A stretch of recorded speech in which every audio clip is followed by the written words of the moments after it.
Welcome to Saisha channel. విద్యాబోధన part 1కి స్వాగతం.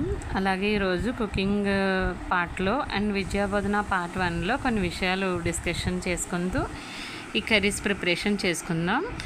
ఫిష్ కర్రీ ఒకటి, చికెన్ కర్రీ ఒకటి, జాయింట్ ఫ్రై ఒకటి తయారు చేస్తున్నానండి. ఈరోజు ముందుగా కనిపించిన ఇంగ్రీడియంట్స్ అన్నీ రెడీగా పెట్టుకున్నాను.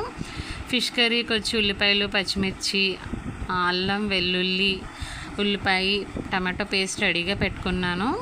చింతపండు పులుసు కూడా పక్కన పెట్టుకొని రెడీగా ఉంచుకున్నాను.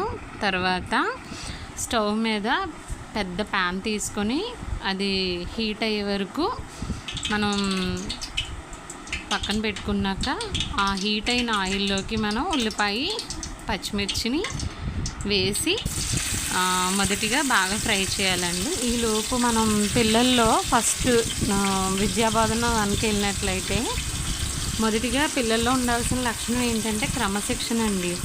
అంటే టైం మేనేజ్మెంట్ ఫర్ ఎగ్జామ్స్ టైంలో వాళ్ళు ఏ సబ్జెక్ట్ని ఏ రకంగా చదువుతున్నారు. ఫర్ ఎగ్జాంపుల్ తెలుగు కానీ, హిందీకి కానీ, మ్యాథ్స్కి కానీ.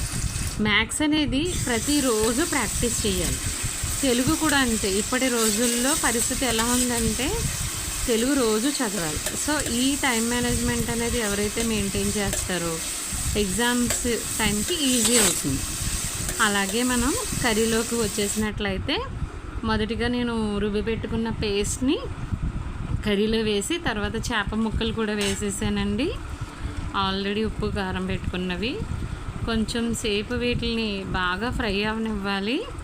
తర్వాత పక్కన పెట్టుకోవాలి. అలా ఫ్రై అవుతూ ఉంటాయి. ఈ లోపల నేను చికెన్ జాయింట్స్ పక్కన పెట్టుకున్నాను కదండి, వాటికి ఉప్పు అలాగే కొంచెం కారం వేసుకొని తర్వాత మనం చూపిస్తున్న మసాలా పౌడరు, సో అంటే ధనియాల పౌడర్ ఒకటి అలాగే మసాలా పౌడర్ ఒకటి యాడ్ చేసుకొని కొంచెం ఒక స్పూను శనగపిండి కూడా కలిపి నేను మధ్యలో చాకుతో కొంచెం ఘాట్లు పెట్టానండి. అంటే ఈ మిశ్రమం అంతా దానికి పట్టాలని చెప్పి. సో అది బాగా మిక్స్ చేసుకొని అల్లం వెల్లుల్లి పేస్టు అలాగే నిమ్మకాయ కూడా పిండుకొని పక్కన పెట్టుకోవాలి.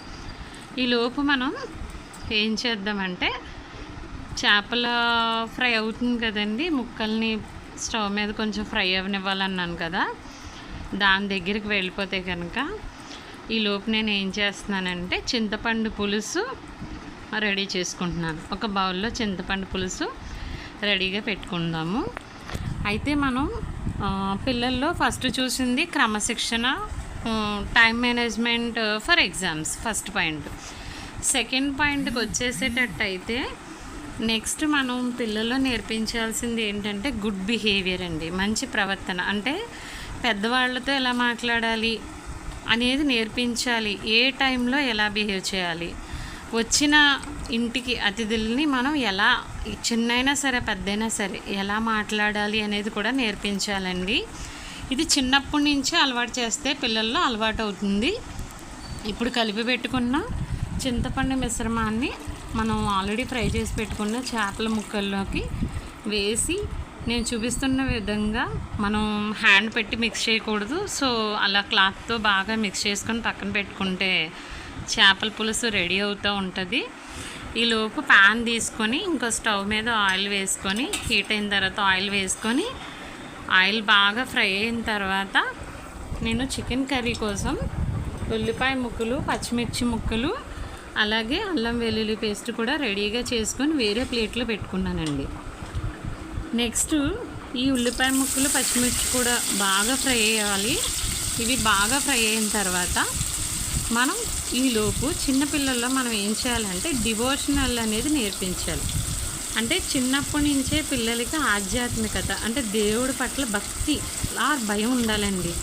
అంటే ఈ పని చేస్తే దేవుడు కొడతాడు అనే భయం నేర్పిస్తే కనీసం అబద్ధం చెప్పడానికైనా సరే వాళ్ళు అమ్మో నేను అబద్ధం చెప్తే దేవుడు కొడతాడేమో అనే భయం ఉంటుంది. పక్కన ఫిష్ కర్రీ పులుసు రెడీ అవుతుందండి. ఈలోపు నేను ఆల్రెడీ తీసుకున్న అల్లం వెల్లుల్లి పేస్ట్ కూడా వేసాను. ఫ్రై అయిన తర్వాత ఉల్లిపాయ, పచ్చిమిర్చి, తర్వాత అలాగే చికెన్ ముక్కలు కూడా వేసి ఉప్పు, కారం వేసి బాగా మిక్స్ చేసుకొని కొన్ని నీళ్ళు మాత్రమే పోయాలండి. ఎందుకంటే నేను చికెన్ ఫ్రై కింద చేయాలనుకుంటున్నాను. నెక్స్ట్ చికెన్ ఫ్రై పక్కన స్టవ్ మీద పెట్టేస్తాను. చేపల పులుసు ఆల్రెడీ రెడీ అయిపోయిందండి. ఇంకొక ప్యాన్ తీసుకున్నాను, అందులో ఆయిల్ పోసి ఆల్రెడీ నానబెట్టి పెట్టుకున్న చికెన్ జాయింట్ పీసెస్ని ఫ్రై చేస్తున్నాను. ఇవి కూడా అన్ని వైపులా ఫ్రై అయ్యేలాగా మనం ఎప్పటికప్పుడు తిప్పుకుంటూ ఫ్రై చేసుకుంటూ ఉండాలి. పక్కన చికెన్ కూడా రెడీ అవుతుందండి. సో మనం ఈ టైం మేనేజ్మెంట్ అనేది కుకింగ్లో, అంటే ఏ కర్రీ ఎప్పుడు చేయాలో ఎంత బాగా ఆలోచిస్తున్నామండి. ఇదే విషయం ప్రతి విషయంలో కూడా రిపీట్ అవుతుంది. అది పిల్లల బిహేవియర్ వల్ల అవనివ్వండి, గుడ్ బిహేవియర్ అవనివ్వండి, భక్తి పట్ల అవనివ్వండి, భయం వల్ల అవనివ్వండి, ఏదైనా సరే మనకి లైఫ్లో ఇవన్నీ బ్యాలెన్స్ చేసుకుంటూ వెళ్తాయి. సో మనం ప్లేట్లో చేపల పులుసు వేసుకున్నాము, అలాగే బాగా ఫ్రై చేసినటువంటి చికెన్ ఫ్రై కూడా తీసుకుంటున్నాను. తర్వాత జాయింట్ ఫ్రైతో ఈరోజు మా లంచ్ నేను ఈ విధంగా రెడీ చేశాను. సో ఈ టిప్స్ మీకు మీ పిల్లలకి పనికొస్తాయని సెలవు తీసుకుంటూ సాయిషా.